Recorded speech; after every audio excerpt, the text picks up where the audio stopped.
Un nouveau héros est arrivé dans le Marvel Cinematic Universe, Moon Knight. Et pour fêter ça, on va utiliser les mathématiques pour dessiner son symbole, une lune.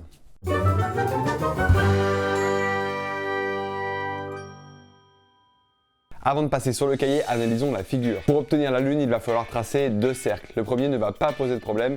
En revanche, il va falloir enchaîner plusieurs constructions au compas pour trouver le centre du deuxième cercle qui nous servira à délimiter la surface à colorier. Niveau matériel, tu vas avoir besoin d'un crayon bien taillé pour faire de la géométrie, d'une règle, d'une équerre, d'un compas et éventuellement d'un feutre noir si à la fin tu veux colorier ton dessin.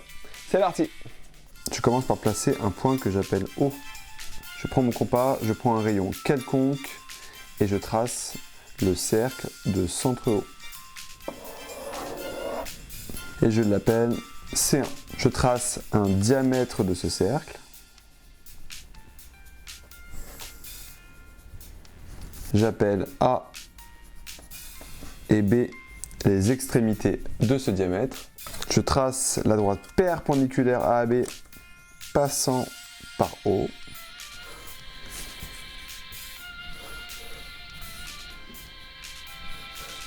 Elle coupe le cercle C1 en deux points que j'appelle C et D. Je vais maintenant placer le milieu du segment CO et pour cela, je vais tracer la médiatrice de ce segment.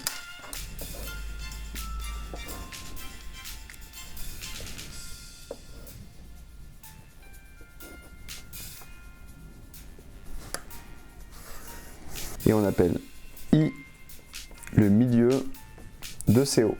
Depuis le point A, je vais reporter la longueur AI sur le cercle C1. J'appelle ce point E. Et depuis le point B, je vais reporter cette même longueur sur le cercle C1 également.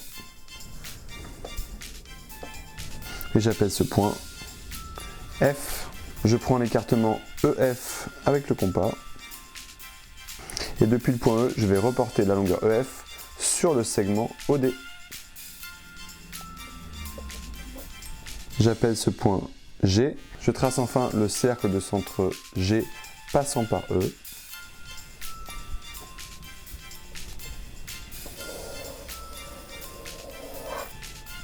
La construction est terminée, je repasse les contours de la lune au feutre noir.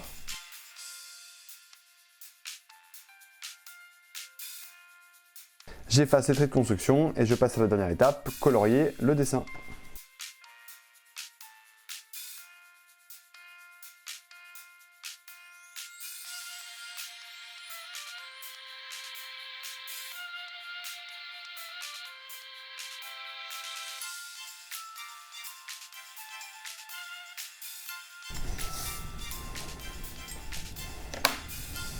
Voilà pour la lune du héros Moon Knight. Si tu as envie de refaire le dessin à nouveau, tu peux cette fois-ci augmenter un petit peu la difficulté et suivre uniquement le programme de construction écrit que je te mets en description. Et moi je te dis à bientôt pour un nouveau dessin.